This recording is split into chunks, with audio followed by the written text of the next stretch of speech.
The massive crystal dome of the Galactic Council chamber stretched high above the assembled delegates. Sunlight from 3 different stars filtered through the transparent walls, casting rainbow patterns across the floor where representatives from 47 different worlds sat in their designated sections. Dr. Yoon Dae adjusted his simple black suit and looked around nervously. Every other delegate wore elaborate robes, had multiple arms, or possessed skin that changed colors. He was the only human in the room, and he felt it. At the center of the chamber, Counselor Vextar rose from his floating chair. The Zephyrian leader was 12 feet tall with silver skin that gleamed like metal. His 4 eyes focused on different parts of the room as he spoke. "We gathered today to discuss the human problem," Vextar announced. His voice echoed through translation devices that made his words understandable to every species present. For 3 years we have watched this young race stumble through our peaceful galaxy like children with weapons. Murmurs of agreement rippled through the chamber. Dr. Yoon Dae's hands tightened on his datapad. Ambassador Krillix stood next. The mantoid's insect-like head turned toward the human section.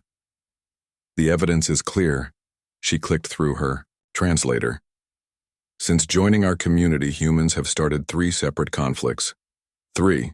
The Proxima Station incident, the mining dispute at Kepler 442, and the cargo ship attack near Vega. Those were misunderstandings," Dr. Yoon Dae called out, rising from his seat. "We've apologized for each incident and paid compensation."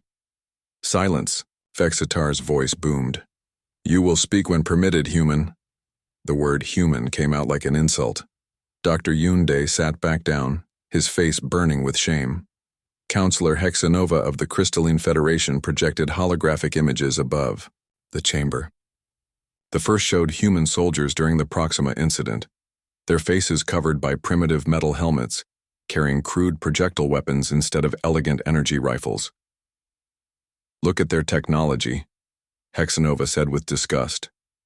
"They still use gunpowder explosives, kinetic weapons, nuclear fission. These are technologies we abandoned when we learned to walk upright." Laughter echoed through the chamber. Even the peaceful Aquarian delegates were smiling. The next image showed a human military base. Concrete bunkers, metal fences, and armed guards. "They build fortresses instead of diplomatic centers," Hexanova continued. "They prepare for war instead of peace." More images flashed by. Human ships with thick armor plating instead of elegant shields. Human colonies with defensive walls instead of open communities. Human traders who carried weapons alongside their goods. "Barbaric," whispered the delegate from Centauri Prime. "Primitive," agreed the hegemony representative. Ambassador Krillix clicked her mandibles together in what passed for laughter among her species. "My military analysts have studied human combat footage. They fight like animals. No honor, no rules. They hide behind cover, attack from ambush, and use whatever works instead of following proper combat protocols." Dr. Yoon Dae watched the footage playing above their heads. It showed human soldiers during the mining dispute taking cover behind rocks and machinery while returning fire at hegemony peacekeepers. To alien eyes, it looked cowardly and underhanded. To human eyes, it was smart tactics. "They even attack civilian targets," Krillix added. During the cargo ship incident, they targeted the vessel's life support systems instead of its weapons, completely uncivilized. The assembled delegates made sounds of horror and disgust. Dr. Yoon Dae wanted to explain that disabling life support was often the fastest way to end a fight without killing anyone, but he knew they wouldn't listen. When his turn finally came to speak, Dr. Yoon Dae stood slowly. The chamber fell silent except for the gentle humming of the translation devices.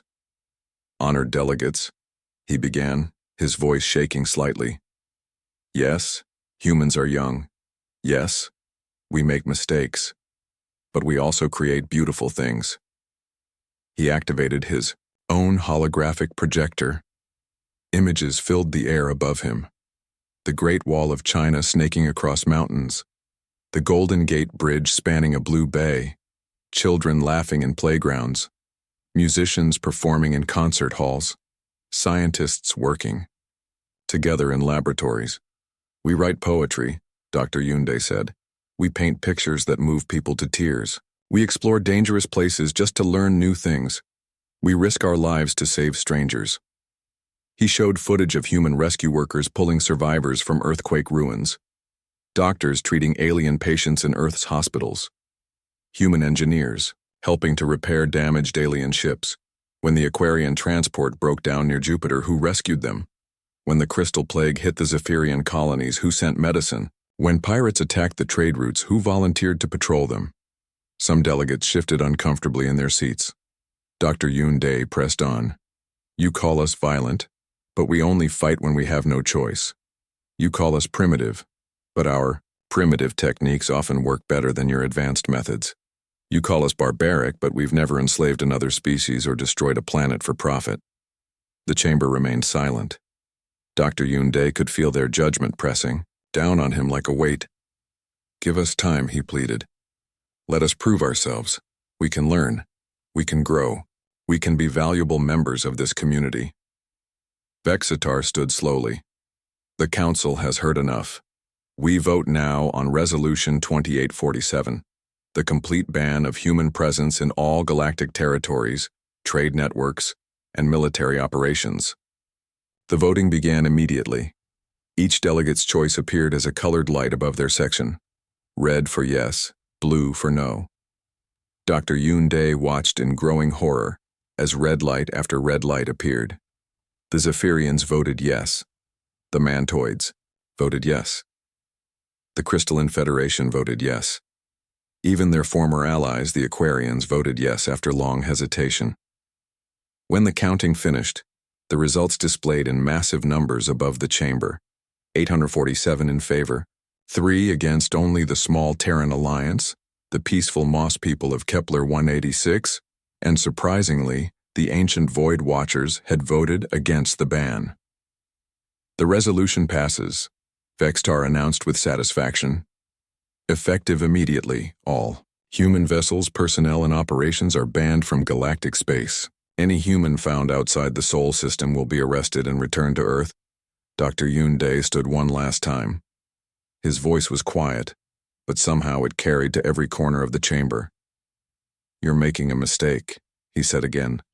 Someday, something will come that your advanced weapons can't stop. Something that your sophisticated technology can't handle. When that day comes, you'll wish you had humans fighting beside you instead of locked away in a corner of the galaxy. Vextar's 4 eyes focused on him with amusement. What could possibly threaten the combined might of the Galactic Alliance that we cannot handle with our superior technology and civilized methods? Dr. Yoon Dae picked up his datapad and walked toward the exit. At the chamber door, he turned back. I don't know, he said. But when you find out, remember this moment. Remember that you chose to face it alone. The chamber erupted in laughter as the human delegate left. Vexitar called for the next order of business, already dismissing the human problem from his mind. Outside the crystal dome, Dr. Yoon Dae looked up at the stars he would never visit again. Somewhere out there, beyond the edge of known space, something was moving toward the galaxy. Something hungry and vast and utterly alien. But the Galactic Council was too busy celebrating their victory over the primitive humans to notice the faint distress signals from the Outer Rim territories. The ban was complete. Humanity was alone. And in the deep darkness between galaxies, ancient things that had devoured 1,000 worlds began to take notice of the bright lights of civilization. Captain Lee Soo stared out the viewport of her cargo ship Sol's Pride as it approached the Sol system. Behind her, the last group of human refugees sat quietly in the passenger compartments. They had been living on Kepler 442 for 5 years, building new lives on the mining colony.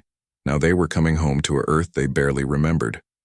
Captain, called her communications officer, a young woman named Park Min. We're getting a message from Earth Defense Command. Put it through. Commander. Park Jin's tired face appeared on the main screen. Dark circles under his eyes showed how little sleep he'd been getting since the ban began 6 months ago. Lee Soo, good to see you made it back safely. How many refugees this time? 237, Lee Soo replied. That's the last of them from the outer colonies. Everyone else chose to stay and try to blend in with the local populations. Park Jin nodded sadly. Can't blame them. Life on Earth is getting harder every day. No galactic trade means no rare metals, no advanced medicines, no new technology, imports. We're back to making everything ourselves. The Soul's Pride docked at Luna Station 3 hours later. Lee Su watched through the windows as families reunited with tears and desperate hugs. Children who had never seen Earth pointed excitedly at the blue planet hanging in space nearby. Down in the engineering bay, Cho Min was working on something new. The brilliant engineer had been Dr. Yoon Dae's assistant before the ban, and now she spent every waking hour designing new ship systems. "What are you building this time?" Lee Su asked, climbing down the ladder to the workshop level. Cho Min looked up from a complex diagram covered in calculations. "Better engines," she said simply. "Faster ships, stronger weapons." "For what?" "We can't leave the Sol system." "Not yet," Cho Min agreed. "But someday we might need to leave in a hurry." Lee Su didn't understand what she meant, but something in Cho Min's voice made her nervous. Meanwhile, across the galaxy, humans had become a joke that never got old. On Nexus Prime, the comedy clubs featured nightly shows about the violent apes who thought they belonged in space. "So a human walks into a bar," said the popular Zephyrian comedian Veltar during his evening show. "The bartender says, 'We don't serve primitives here.' The human says, 'That's okay. I brought my own.' Rocks to throw." The audience of various alien species howled with laughter. The Galactic News Network ran a weekly segment called Human Hunters, where they showed footage of alien security forces catching humans trying to sneak into galactic space.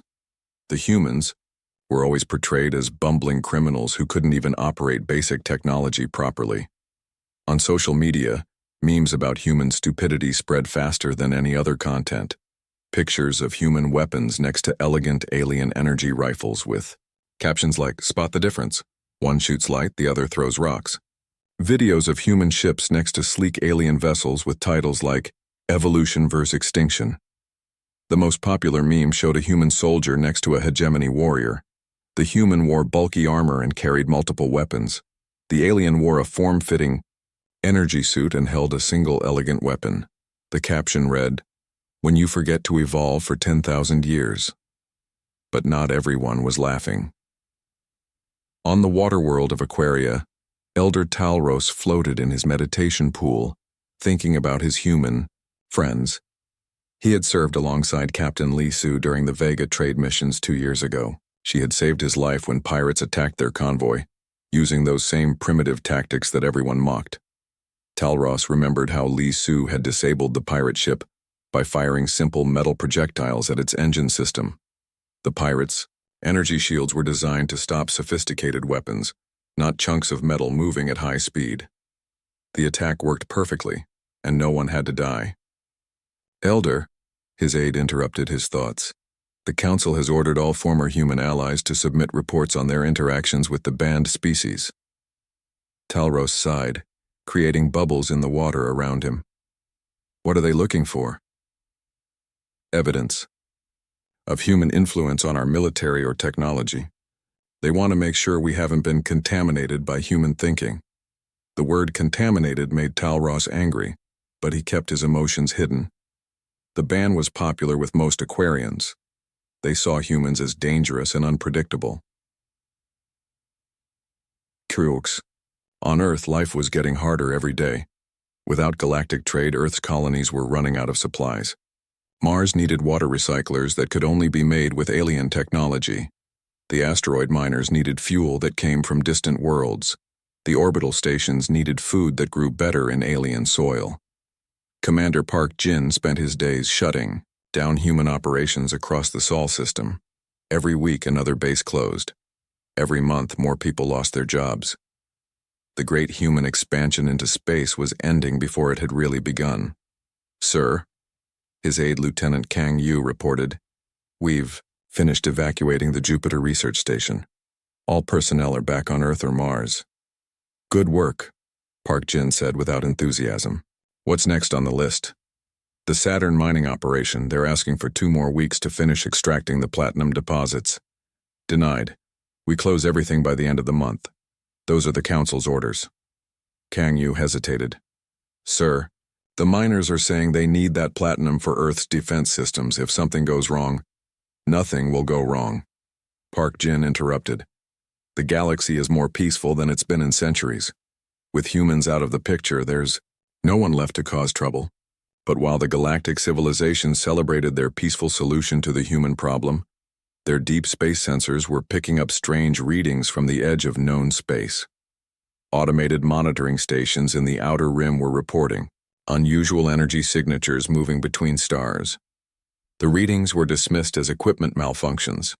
After all, what could threaten the combined might of 47 advanced civilizations? Their ships could travel faster than light. Their weapons could destroy planets. Their shields could stop any attack.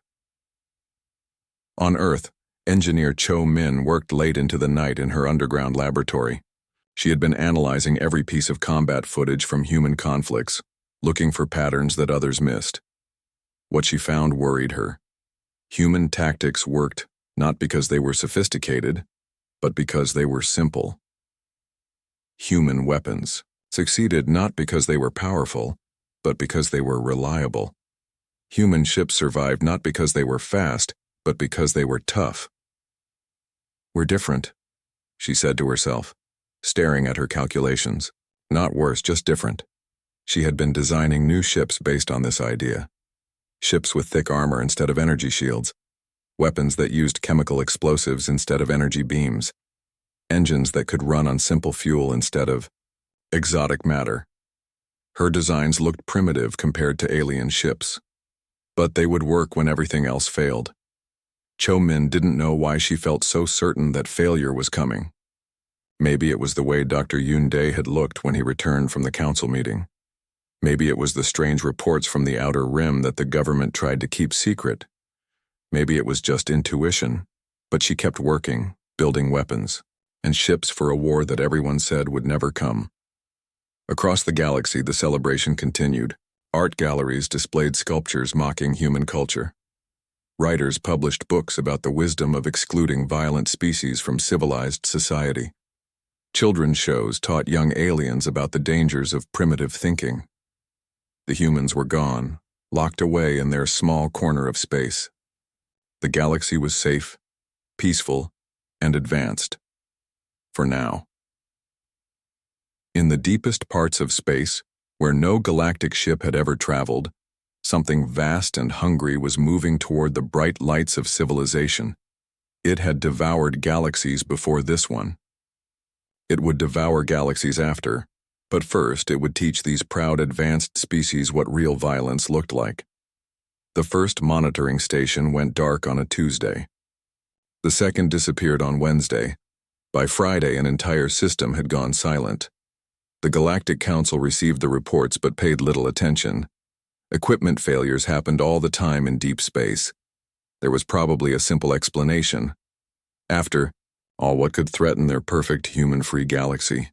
Dr. Yoon Dae sat in his small apartment on Earth, reading the dismissed reports that a friend had smuggled to him. His hands shook as he realized what the energy signatures meant. Something was coming. Something that wouldn't care about advanced technology or civilized warfare or diplomatic solutions. Something that would teach the galaxy why humans had evolved to be warriors. But the Council had made their choice. They would face whatever was coming with their sophisticated weapons and elegant tactics and superior technology. They would face it alone. The ban was complete, and humanity could only watch from their small corner of space as the darkness began to spread across the stars. The first sign of trouble came from the Kepler outer ring, a chain of monitoring stations that watched the empty space between galaxies. Station K-47 simply stopped transmitting during what should have been a routine daily check-in. Probably another equipment failure, said the technician at Galactic Command. Those outer stations break down all the time. But then K-48 went silent. Then K-49. Then K-50. Admiral Kim Hae was reviewing Earth's reduced defense plans when the emergency message reached him through back channels. An old friend named Talros, the Aquarian he had served with years ago, sent the data using a secret communication frequency. Admiral, the translated message read, Something is destroying our outer stations. The Council isn't taking it seriously, yet, but I thought you should know. Dr. Shinbo was the first human to understand what they were facing. The xenobiologist had spent years studying alien life forms, and when she saw the scattered data that Talros provided, the pattern became clear. "Admiral," she said, bursting into Kim Hay's office without knocking. "We have a problem, a big one." She threw her data pad onto his desk. The screen showed energy readings, debris analysis, and what few images the monitoring stations had captured before going dark. "These aren't equipment failures," Dr. Shinbo explained. "Something is eating the stations. Look at the debris patterns. Look at the energy signatures. This is biological consumption on a massive scale." Admiral Kim Hay studied the data carefully. He had been a soldier for 30 years and had learned to trust his instincts. What he saw made his blood run cold. "How big are we talking about?" "Ship-sized organisms, maybe bigger. They seem to reproduce by consuming metal and energy. Each station they eat allows them to make more of themselves." "Have you told the Council?" Dr. Shinbo laughed bitterly. "I tried. They said humans aren't allowed to submit intelligence reports anymore. I sent the data through Talros, but they dismissed it as anxiety from a banned species." Meanwhile, on Nexus Prime, the Galactic Council was focused on more important matters: trade negotiations with the Spiral Arm Consortium, territorial disputes between minor species, cultural exchange programs. The disappearing monitoring stations were barely mentioned in their daily briefings. "Probably space debris," suggested Counselor Vextar when the topic came up. "Or equipment degradation. Those stations are old." "Should we send a ship to investigate?" asked a junior aide. "Not worth the resources. If it was important, the stations would have sent distress calls." But the stations couldn't send distress calls. They had been consumed too quickly. The first real battle happened at Kepler Trade Hub, a massive space station that served as a commerce center for 12 different species. Fleet Prime Zorka of the Hegemony was conducting routine patrols with 200 of the galaxy's most advanced warships when the swarm arrived. The alien vessels appeared without warning, emerging from the darkness between stars like nightmares made real. They were organic ships, if ships was the right word. Massive creatures that looked like a cross between jellyfish and spiders, covered in thick biological armor and bristling with weapon-like appendages. "Unknown vessels," Fleet Prime Zorka transmitted. "You are entering restricted space. Identify yourselves immediately." The response was a wave of projectiles that looked like living missiles. They moved in perfect coordination, weaving between the Hegemony ship's energy blasts and impacting against their shields. "Shields holding," reported Zorka's tactical officer. "Their weapons appear to be biological projectiles, primitive compared to our energy systems." But then something strange happened. The projectiles that had struck the shields began to change. They adapted, shifting their energy patterns to match the shield frequencies. The second wave of projectiles passed right through the shields as if they weren't there. "Impossible," Zorka shouted. "Adapt our shield frequencies." They did. The third wave of projectiles adapted again, faster this time.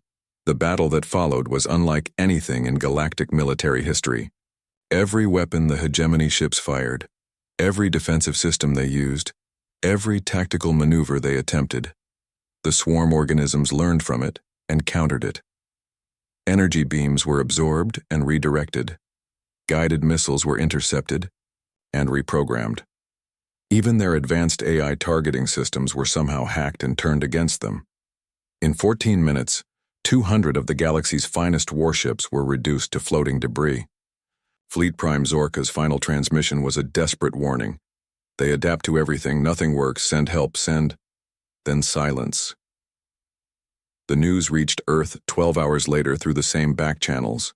Admiral Kim Hay called an emergency meeting with Minister Cha Wan, Earth's defense coordinator. "How bad is it?" Minister Cha Wan asked. "Bad?" Admiral Kim Hay replied. "If these creatures can adapt to galactic weapons that quickly, they're not just a threat to a few outer colonies, they're a threat to everyone." "Have you contacted the Council?" "I tried. They're not accepting calls from Earth. I sent a message through Talros, but I don't know if they'll listen. On Nexus Prime, the Galactic Council was in chaos. The loss of an entire fleet was unprecedented. Some delegates demanded immediate military action. Others suggested diplomatic contact. A few even proposed evacuation of the threatened sectors. Perhaps, suggested a minor delegate from the Rim territories, we should consider asking the humans for assistance. Their tactical experience might be valuable. The suggestion was met with immediate outrage. Ask the primitives for help? Vexitar snapped. We have the most advanced technology in the galaxy. We have weapons that can split atoms and shields that can stop black holes. What could humans possibly offer that we don't already have? Ambassador Krillix clicked her agreement. Their crude weapons wouldn't even scratch these creatures. We need more firepower, not less. The Council voted to deploy the combined galactic fleet, 5,000 ships representing every major civilization. It was the largest military force ever assembled. They sent them to the Vega system, where the swarm had been detected moving toward the Andromedan colonies. On Earth, Dr. Shin Bo was analyzing every piece of data she could get about the swarm creatures. What she discovered made her call Admiral Kim Hae immediately. Admiral, I've figured out how they adapt, she said excitedly. They're not just learning from our attacks, they're incorporating our technology into themselves. When they absorb an energy weapon, they learn to use energy. When they analyze a shield system, they learn to defend. So how do we fight them? We don't give them anything to learn from. We use technology so simple that there's nothing to adapt to. Admiral Kim Hae was quiet for a long moment. You mean? I mean we fight them the way humans have always fought. With simple weapons, basic tactics, and pure determination. But Earth's defense fleet was small and trapped in the Sol system. They could only watch as the galaxy's finest military force prepared to face the swarm. The battle at Vega lasted 6 hours.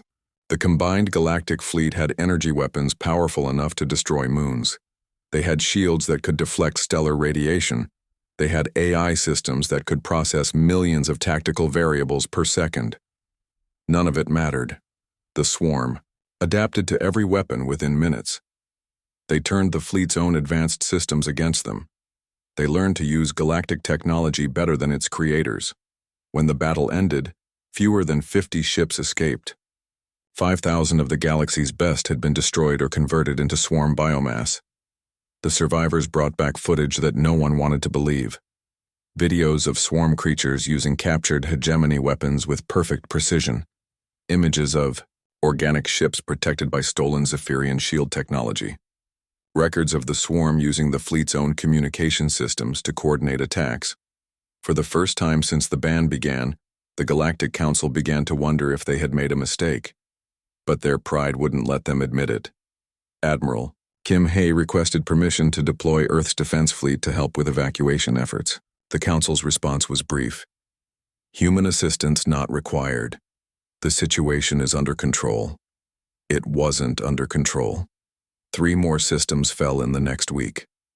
The swarm was moving toward the galactic core, consuming everything in its path, and growing stronger with each victory. And in the Sol system, humanity could only watch as the galaxy that had rejected them began to burn. The evacuation of Vega Colony was chaos. Millions of Andromedan civilians packed into transport ships, fleeing their homeworld as the swarm approached. The remaining galactic fleet ships struggled to maintain order while keeping watch for the enemy. Admiral Kim Hae stood on the bridge of his flagship Incheon Thunder, watching the evacuation through long-range sensors. Earth's defense fleet hung in space just outside the Sol system, officially forbidden from entering galactic space. Sir, reported Captain Bae Sung from the communication station. We're receiving direct pleas for help from the civilian transports. They're saying the galactic fleet doesn't have enough ships to protect everyone. And our orders? Stay in Sol space. Do not interfere. Admiral Kim Hae looked at the tactical display. 50 human ships against an enemy that had destroyed thousands of alien vessels. It should have been suicide. But Engineer Cho Min's new weapons were loaded and ready. Her redesigned ships were built for this kind of fight. And every human crew member had grown up hearing stories about Earth's ancient wars, when simple weapons and smart tactics could defeat larger, more advanced armies. All ships, Admiral Kim Hae announced over the fleet frequency, prepare for combat operations. Sir, Captain Baesung said quietly, if we cross into galactic space, we'll be breaking the ban. They could consider it an act of war. Let them, Admiral Kim Hae replied. We didn't ask for their permission to exist, and we won't ask for their permission to do what's right. The human fleet accelerated toward Vega. Lieutenant Kang Yu had been studying swarm tactics for weeks, using the combat footage that Talros smuggled to them. What she discovered changed everything they thought they knew about warfare. The swarm adapts by analyzing energy patterns and technological signatures, she explained to the assembled ship captains. Every time we use an advanced weapon, they learn from it. Every time we activate a sophisticated defense, they figure out how to counter it. So how do we fight them? Asked Captain O'Rim from the prototype ship Busan's Revenge. We don't give them anything to analyze, Kang Yu said with a grin. We use the most primitive weapons in our arsenal. Kinetic projectiles, chemical explosives, nuclear warheads with simple timers. The captains looked at each other uncertainly. These were weapons their great-grandfathers had used. Crude, simple, effective tools that civilized warfare had left behind centuries ago. You want us to fight space monsters with gunpowder and metal bullets? Asked Captain Lee Su. I want us to fight them with weapons they can't understand, Kang Yu replied. A nuclear bomb doesn't have a technological signature to analyze. It's just splitting atoms. A kinetic projectile doesn't have energy patterns to adapt to. It's just mass times velocity. The swarm hit the Vega system 3 hours later. The remaining galactic fleet ships tried everything they had left. New energy frequencies, quantum-entangled missiles, temporal displacement fields. The swarm adapted to every attack within minutes and struck back with their own stolen technology. Counselor Yextar, Vextar's aide, was aboard the command vessel Eternal Wisdom when the human fleet arrived without warning. Identify yourselves, demanded the Galactic Fleet Commander. You are in violation of Council Resolution 2847. This is Admiral Kim Hae of the Earth Defense Force, came the calm reply. We're here to help with the evacuation. You are ordered to withdraw immediately. Negative. We have civilians to protect. The human ships moved past the galactic fleet toward the swarm. Yextar watched in amazement as the primitive vessels accelerated directly toward the enemy, making no attempt to maintain safe distances or use sophisticated tactical formations. Captain Baesung's ship, Incheon Thunder, opened fire first. Instead of elegant energy beams, crude metal projectiles shot from her ship's weapons at tremendous speed. The projectiles punched through the swarm creature's adaptive armor like it wasn't there. Impossible, whispered the Galactic Fleet Commander. How are primitive kinetic weapons penetrating their defenses? Lieutenant Kang Yu's voice came over the communication channel. Because there's nothing to defend against. It's just chunks of metal moving really fast. The battle that followed broke every rule of modern space combat. Human ships charged straight at the enemy instead of maintaining formation. They used unguided rockets that couldn't be hacked or redirected. They detonated nuclear warheads in the middle of swarm clusters, creating expanding balls of plasma that consumed everything nearby. Captain O'Rim piloted her prototype ship Busan's Revenge through the swarm formation like a fighter pilot from Earth's ancient wars. She didn't rely on computer assistance or AI targeting. She flew by instinct, feeling her way through the battle like humans had been doing for thousands of years.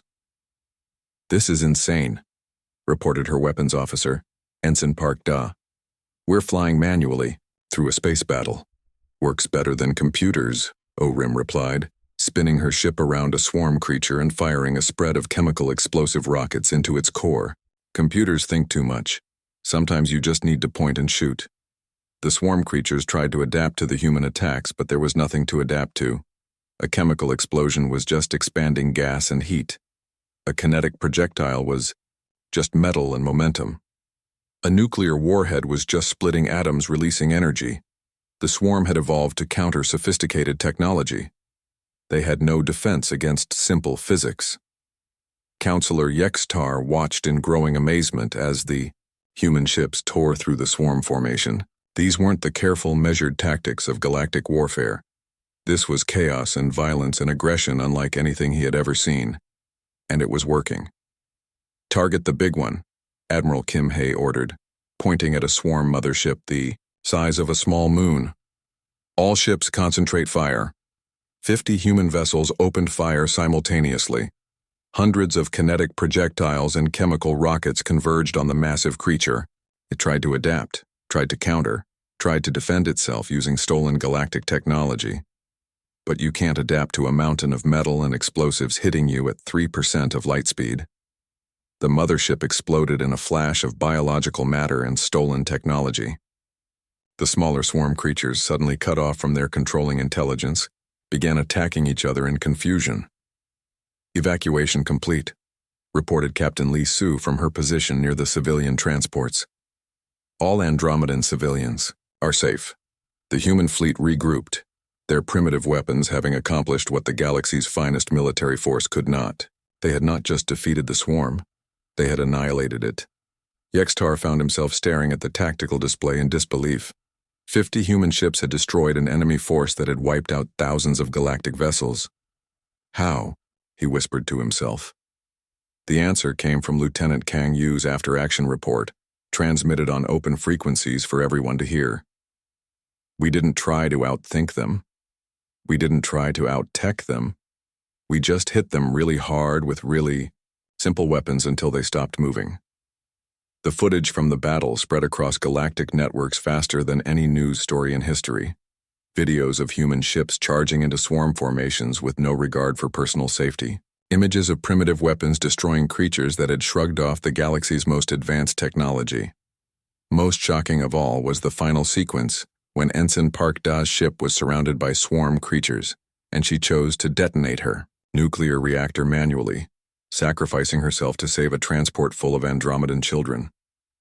"This is Ensign Park Da," her final transmission said calmly. "Tell my family I did my job." The explosion took out 20 swarm creatures and cleared an escape route for the civilians.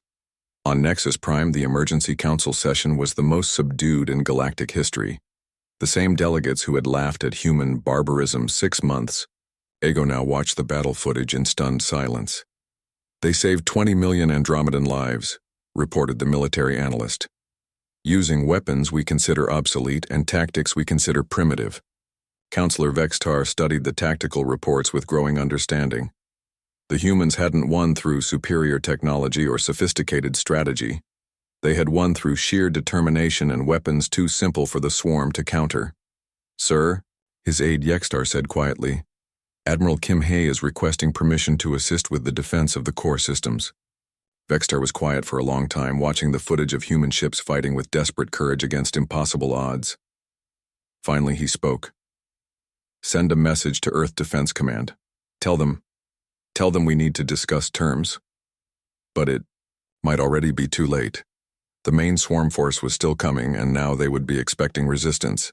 The galaxy was about to learn that sometimes the most advanced solution is the simplest one, and sometimes the species you mock today becomes the one that saves you tomorrow. The footage from the Vega battle played on screens across the galaxy.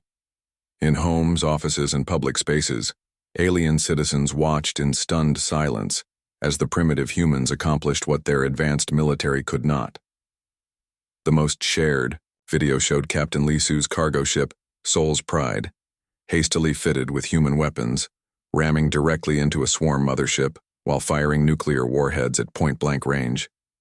The explosion consumed both vessels, but also destroyed the entire swarm cluster, threatening the Andromedan evacuation ships. "She was a freight captain," the news reporter explained to a shocked galactic audience. "Not even a military officer. She volunteered for this mission." Another clip showed engineer O. Rim manually piloting her prototype ship through impossible maneuvers, twisting and spinning through space in ways that made alien pilots sick just watching. Her ship's primitive reaction thrusters couldn't match the performance of galactic engines, but her human intuition and reflexes somehow kept her alive where computer-assisted pilots had failed. "How is she flying like that?" asked the military analyst on Galactic News Network. "Our best pilots use AI assistance for spatial calculations." "She's not calculating anything," replied the xenobiology expert they had brought in. She's just feeling her way through the battle. It's completely irrational. But the most watched footage was the final moments of Ensign Park Da's sacrifice. The 19-year-old weapons officer had been surrounded by swarm creatures with no hope of escape. Instead of surrendering or trying to flee, she had calmly set her nuclear reactor to overload and flown straight into the largest concentration of enemies. "This is Ensign Park Da," her voice said clearly over the communication channel. "Tell my family I did my job." The explosion had created a gap in the swarm formation that allowed 23 civilian transports to escape. 700,000. Andromedan civilians owed their lives to a human teenager they had never met. On Nexus Prime, Counselor Vextar watched the footage for the 17th time. Each viewing made him more uncomfortable with the decision he had supported 6 months ago. "Sir," Vextar said quietly, entering his private office. "The emergency session is beginning." The Galactic Council chamber was different now. Gone was the confident atmosphere of 6 months ago. The delegates sat in worried clusters, their previous certainty replaced by fear and doubt. "The situation is critical," announced the military briefer. "Our scouts report that the Vega battle was just the advance force. The main swarm is approaching from multiple vectors. Conservative estimates suggest 10 million organisms." Gasps echoed through the chamber. 10 million creatures, each capable of learning from and countering galactic technology. "What are our options?" asked a delegate from the Crystal Federation. "Limited," the briefer admitted. "Our weapons are ineffective. Our defenses can be adapted. 2. Our ships are too sophisticated for their own good." "What about the humans?" The question came from an unexpected source. Elder Talros of the Aquarian delegation. "What about them?" Vextar asked with forced dismissal. "They destroyed the Vega swarm completely. 0 human casualties except for voluntary sacrifices. They have weapons that work against these creatures." "Primitive weapons," Ambassador Krillix insisted.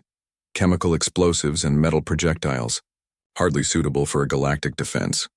"Those primitive weapons saved Vega," Talros replied calmly, "while our advanced technology failed completely." The debate that followed was heated and desperate.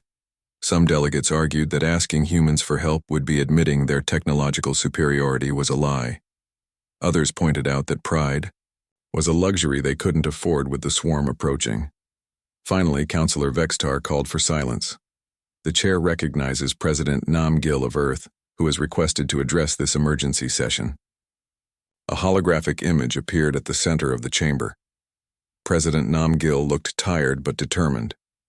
Behind him, through his office window, Earth hung in space like a blue jewel. "Honored delegates," President Nam Gil began. "6 months ago, you banned my species from galactic space. You called us primitive and violent. You said we didn't belong among civilized races." The chamber was completely silent. "You were right about some things. We are violent when we need to be. We do use primitive weapons. We fight in ways that seem barbaric to you." Some delegates shifted uncomfortably. "But you were wrong about the most important thing. You thought violence was a weakness.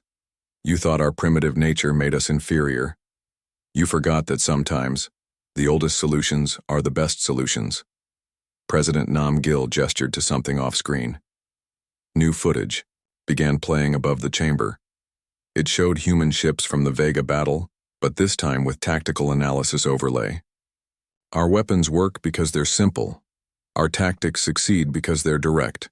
Our ships survive because they're built to take damage, not avoid it."